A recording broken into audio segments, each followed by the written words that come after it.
Hey everyone, these are the solutions to homework 1.2 for AP Physics 1. So, taking a look at number 6, it says, can the velocity of an object be negative when its acceleration is positive? So let's think. We have an object, let's say it's a ball, that's going in one direction, and this is its velocity. So I'm writing that as a vector because I'm saying it's going in a particular direction. And let's say that this is the negative direction. We can pick whichever direction we want to be negative. So this is negative. So can I have an acceleration that is positive? Can I have an acceleration that is going in a different direction than my velocity? Well, let's think. If I am moving to the right, but I'm accelerating to the left, acceleration is my change in velocity over time. So it's change in velocity over time, which means that if this is negative and this is positive, that means that my velocity is becoming more negative over time.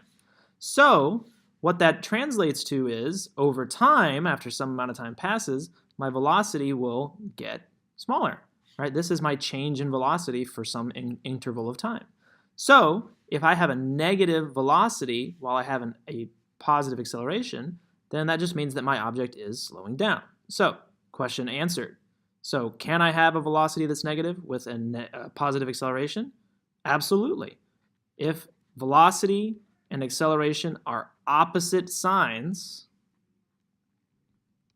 or opposite directions, we should say, then that just translates to the object slowing down.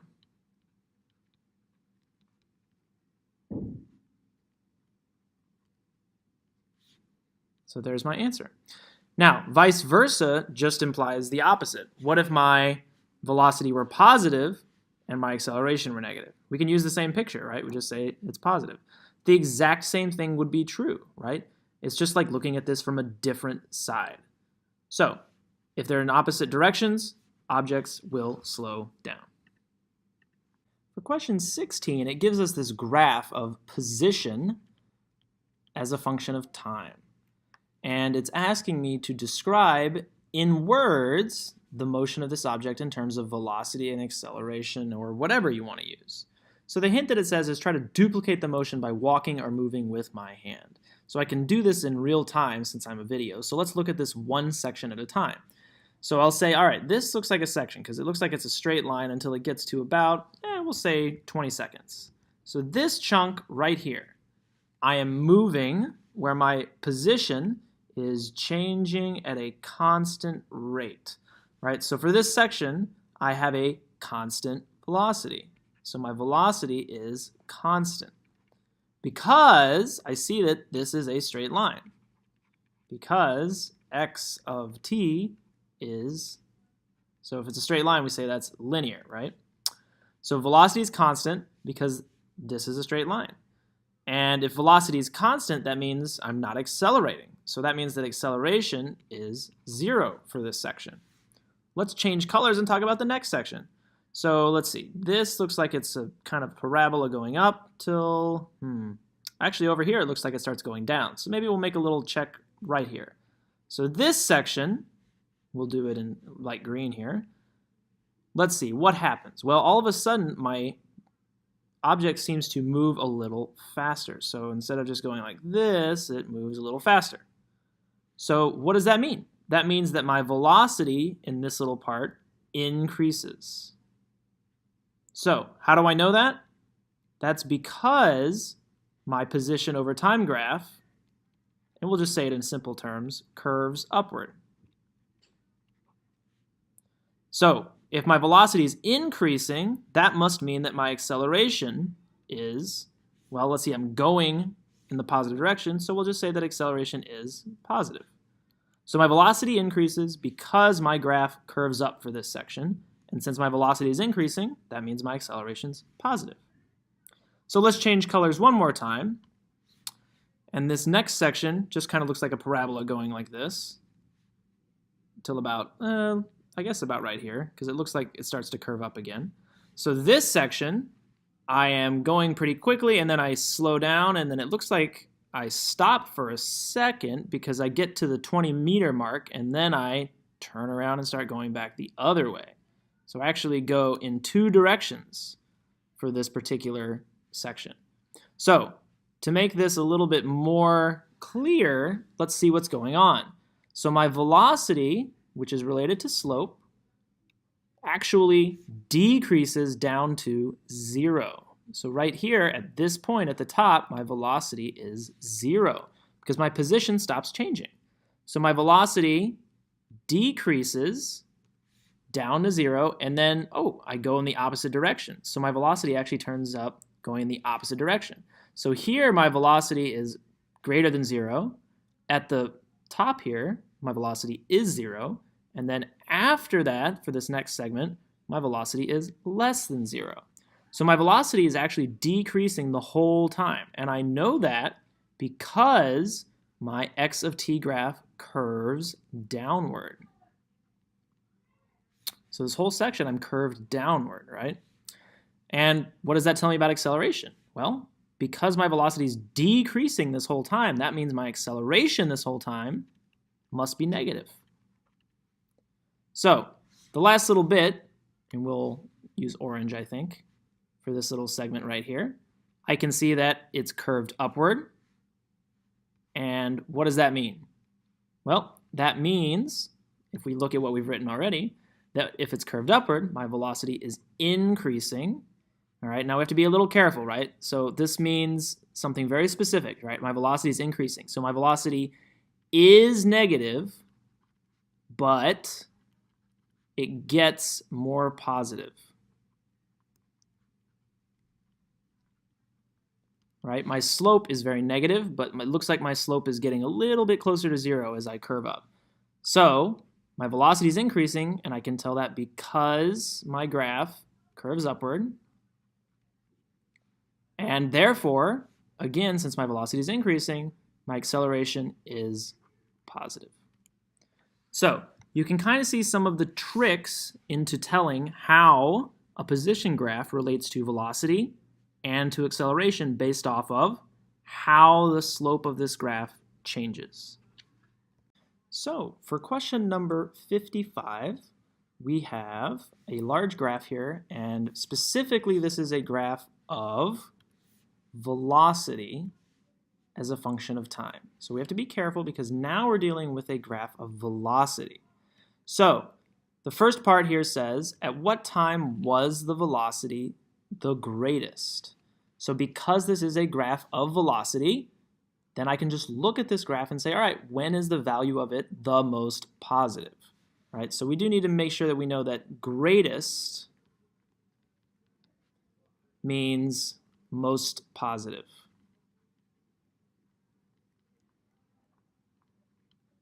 So looking at this graph, I can see that that's about right here. So this right here is my A, and that occurs, we'll just take a guess. We'll say that it's about at 48 would be my guess. 48 seconds is when I have my maximum velocity. So to move on and answer the second question, it says, during what period was the velocity constant? So in order for velocity to be constant, that means it has to not change for some period of time. So right here we see that our velocity is changing because obviously it's changing up, it's going up here, and then it's going down for this section, and there's a small section right here, starting it looks at 90 and ending, let's see, it starts to curve up, let's just guess about right there. So for this section right here, we have no change in velocity. Our velocity is actually 0. So it appears that during the interval 90 to 105, our velocity is constant. So let's go on to see. So during what periods, if any, was the acceleration constant? Okay, so this is a little bit harder. So when is acceleration constant? So acceleration, as we defined it, is the rate of change of velocity. So we need to find a section where the velocity changes at a constant rate. So where does it change at a constant rate? Well, it looks at the beginning that this section has a constant slope, from here up until, I would guess about right here. It looks like it starts to curve a little bit. From 0 to 40, we have a constant rate because I have a constant slope. Then I'm looking at this very closely. It looks like this whole section between A and B is curved. So there's nothing in this section where their acceleration is constant because the slope of this is never constant. Then actually for B, the slope is constant. The slope is 0. So this B section is also part of our answer for C. Then at the end, it looks like we're all curvy, so that's when we have some acceleration that's not constant. So let's put this together. So C, my acceleration is constant for 0 to 40 seconds and from 90 to 105 seconds. That again is where the slope of the velocity graph is constant. Because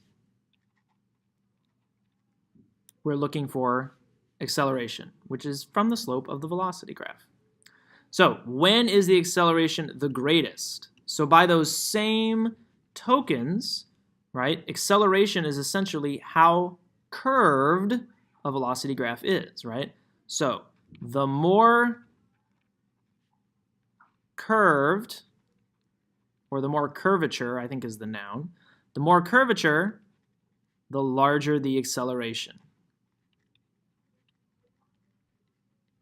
And we'll say magnitude because I'm using larger in this sentence. So larger than the acceleration magnitude because it could be curved up or it could be curved down. So we have a very slight curve, it looks like right here. Then we have a pretty steep curve right around A. We have a pretty decent curve right here. This looks to be quite a sharp curve though, about right here. It's kind of hard to see when I put a large dot, but it looks like this right here is the sharpest curve. So that right there, we're going to give as our answer for D. So our sharpest or our largest magnitude of acceleration looks like it occurs at about 108 or 109 seconds. And again, I can tell that because of how curved my graph of velocity is. Now, for question 57, we have, again, another graph. This one, however, is a graph of position as a function of time, so that's nice again. But we're being asked about two different things. We're being asked about instantaneous velocity. So we have instantaneous velocity for A and B, and average velocity for C and D and E. So we have a few different things that we have to do in order to actually calculate these. So let's start with A. So instantaneous velocity. What is the velocity at the 10-second mark? So that is right here. So this is A. Well, thankfully, we see that the slope for this section is pretty constant. So my velocity is just going to be equal to the slope at 10 seconds. So what is the slope of this line? Well, it's a little hard to tell. I'm going to say that this right here is a point I can read. So this is 5. So let's see. My change is going to be positive 5, and I started at 0. And then how long did it take me to get there? This looks like it's about halfway between these two tick marks. So if this is 15 and 20, then this is about 17.5 seconds, starting at 0. So my velocity for this little section works out to be about 0.29 or 0.3. So I'm just going to go ahead and round that to 0.3 because I'm not very sure I'm reading this perfectly well. So 0.3 is fine for A. Now for B, we have a little bit more of a problem. So B says, what about the 30-second mark? So 30 seconds is right here. So the same is true of what we said from A for B. So velocity, or the instantaneous velocity, is the slope at this time. So we just need to figure out a way to guess the slope for the 30-second mark. So one of the tools I can do for that is I can kind of sketch a pretty much straight line that only touches my graph at the 30-second mark. So this is what we call, if you remember, a tangent line. So this tangent line is that slope that we're looking for. So this tangent line has the exact same slope we're looking for. So I can pick 2 points on this line and calculate a slope approximately. So based off of how I drew this, I have these 2 points. So this point right here, which is 25, 10, and this point right here, which appears to be about 30, I'll say 34, 20. So I'm going to calculate my slope just using this tangent line that I sketched really quickly. This doesn't have to be perfect. It's just kind of an estimate. So my slope will be 20 minus 10, that's my rise, over 34 minus 25. And we go and calculate this, and we get something that's pretty close to 1, but it's about like 1.1. And so that instantaneous speed is 1.1 meter per second for B. Whew, that was tough. Now, thankfully, the average velocity is a lot more straightforward. So average velocity is going to ask us to literally pick 2 points, and those 2 points will be at the 0-second mark and the 5-second mark for C. So 0 second, 5 second. So I'm going to calculate my average velocity. And what am I going to do that with? I'm going to be my position, my final position, minus my initial position, over my final time minus my initial time. So for C, my final position, so at the 5-second mark, looks like it's going to be, I'll say that's 2. My initial position was 0, and then this is over my final time, which was 5 seconds, minus my initial, which was 0. So 2/5 is 0.4 meters per second. Got it. Now we can go on and do D. So D asks the exact same thing, except now we want between the 25-second and 30-second mark. So 25 seconds is here. I might want to use a different color. Let's try orange. That's harder. Lighter blue. There we go. 25 and 30 seconds.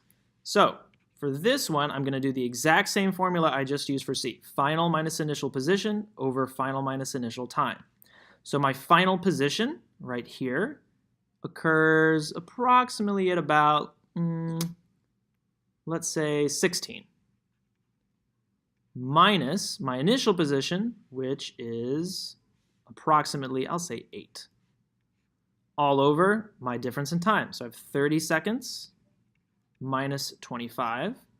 And so I have 8 over 5, which is 1.6 meters per second. Pardon the handwriting. Finally, we have one more here, and that is between the 40 and 50-second mark. So this is E. So at 40 seconds and 50 seconds, we have, again, the same calculation. So I'm going to fill in the bottom first. So I have 50 minus 40. And my points will be at the 50-second mark, I look like I'm exactly at 10 meters. And at the 40-second mark, I'm pretty close to 20, but I think I'm a little bit below. So I might even say 19.5. So this ends up being just negative 0.95 meters per second. Because for this section, I am heading back toward the origin. So when we take a look at this in total, we're doing 2 different things. We have instantaneous velocity, where we kind of have to say, all right, what is the slope at a particular point? And we can do that using a tangent line to help us estimate. And our average velocity calculations, where we have 2 points that are very easily read. In the end, though, we're using the same method, the same little equation, to calculate my average or my instantaneous velocities. It just depends where we're getting the points from. Are they coming from a tangent line? Are they coming from a straight line segment that has the same slope for the entire duration? Or are they explicitly points that are on my line, where I get the average? So that's all you need to look out for when you're dealing with instantaneous versus average velocity.